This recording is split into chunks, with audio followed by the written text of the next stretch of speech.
সুপ্রিয় দর্শক আসসালামু আলাইকুম। আজকের পর্বে আমি আপনাদের ছোলার ডাল দিয়ে গরু মাংস রান্না করে দেখাচ্ছি। আশা করছি রেসিপিটি সকলেরই কাজে আসবে।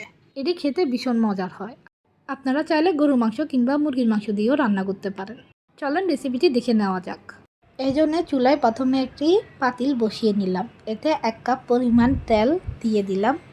তেলটি গরম হয়ে আসলে এতে 1 কাপ পরিমাণ পেঁয়াজ কুচি দিয়ে কিছুক্ষণ ভালোভাবে নেড়ে নিলাম, যতক্ষণ পর্যন্ত না পেঁয়াজের সুন্দর একটা খয়েরি কালার চলে আসছে। যখন পেঁয়াজ এরকম অর্থাৎ স্কিনে দেখানোর মতো খয়েরি কালার হয়ে যাবে, ঠিক সে পর্যায়ে এসে আমি এখানে 2 টেবিল চামচ আদা বাটা, 3 টেবিল চামচ রসুন বাটা দিয়ে আরও কিছুক্ষণ ভালোভাবে ভেজে নিলাম, যতক্ষণ পর্যন্ত না আদা রসুনের কাঁচা গন্ধটি চলে না যায়। যখন দেখবেন আদা রসুনের কাঁচা গন্ধটি চলে গিয়েছে, ঠিক এ পর্যায়ে এসে আমি এখানে 5-6টা এলাচ, 2 টুকরো দারচিনি, হাফ চা চামচ গোলমরিচ, 2টা তেজপাতাকে 4 খণ্ড করে কেটে ভালোভাবে ধুয়ে আমি এগুলো এখানে অ্যাড করে দিলাম। আরও কিছুক্ষণ মশলাগুলো ভালোভাবে ভেজে নিলাম, যতক্ষণ পর্যন্ত না মশলাগুলো থেকে দারচিনি, তেজপাতা, গোলমরিচ, এলাচের খুব সুন্দর একটা সুঘ্রাণ বেরিয়ে না আসছে।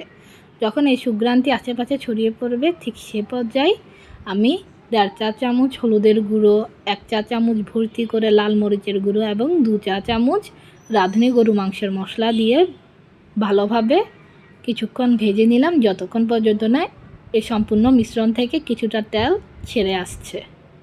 যখন দেখবেন মশলা থেকে এভাবে তেল ছাড়া শুরু করেছে, সে পর্যায়ে আমি 1 চা চামচ লবণ দিয়ে ভালোভাবে কিছুক্ষণ ভেজে মশলাগুলো কষানোর জন্য 1 কাপ ফুটন্ত গরম পানি দিয়ে কিছুক্ষণ নেড়ে একটা ঢাকনা দিয়ে ভালোভাবে ঢেকে দিলাম। ঘড়ি ধরা 5 মিনিট পরে ঢাকনাটা উঠিয়ে আবারও মশলাগুলো ভালোভাবে নেড়ে দিলাম, যাতে মশলাগুলো নিচ থেকে ধরে না আসে। আবারও আমি ঘড়ি ধরা 2 মিনিটের জন্য মশলাগুলো একটা ঢাকনা দিয়ে ঢেকে দিলাম। রান্না করার সময় অবশ্যই একটি কথা মাথায় রাখবেন, যত বেশি মশলা কষাবেন রান্না তত বেশি মজা হবে। মশলা থেকে যখন সম্পূর্ণ তেল এভাবে আলাদা হয়ে আসবে, ঠিক সে পর্যায়ে এসে আমি আগে থেকে পরিষ্কার করে ধুয়ে রাখা 1 কেজি হাড় চর্বিযুক্ত গরুর মাংস এখানে অ্যাড করে দিলাম। এ পর্যন্ত আমার ভিডিওর কোনো অংশ যদি আপনার কাছে ভালো লেগে থাকে, তাহলে প্লিজ আমার ভিডিওটিতে একটি লাইক, কমেন্ট, শেয়ার করে পাশে থাকবেন। আপনাদের একটি লাইক আমার ভিডিওটি অনেকের কাছে পৌঁছে দিতে সাহায্য করবে। সহজ এবং মজাদার রেসিপি পেতে চাইলে আপনি আমার চ্যানেলটি সাবস্ক্রাইব করে রাখতে পারেন, পাশে রাখা বেল বাটনটি ক্লিক করে রাখতে পারেন। চামচের সাহায্যে মাংসগুলো মশলার সাথে ভালোভাবে মিশিয়ে নিলাম। এ পর্যায়ে চুলার তাপমাত্রা সর্বোচ্চ অবস্থায় থাকবে, যাতে মাংস থেকে সবটুকু পানি বাহিরে বের হয়ে আসতে পারে। যখন দেখবেন মাংস থেকে বেশ খানিকটা পানি বের হয়ে এসেছে, ঠিক সে পর্যায়ে চুলার আঁচ মিডিয়াম টু লো করে দেবেন, তা না হলে নিচে থেকে ধরে যাওয়ার সম্ভাবনা থাকতে পারে। মাংস আরও কিছুক্ষণ ভালোভাবে নেড়ে পাত্রটি ঢেকে দিলাম মিনিট 10 মতো। 10 মিনিট পরে আবারও মাংসের ঢাকনা তুলে দিলাম।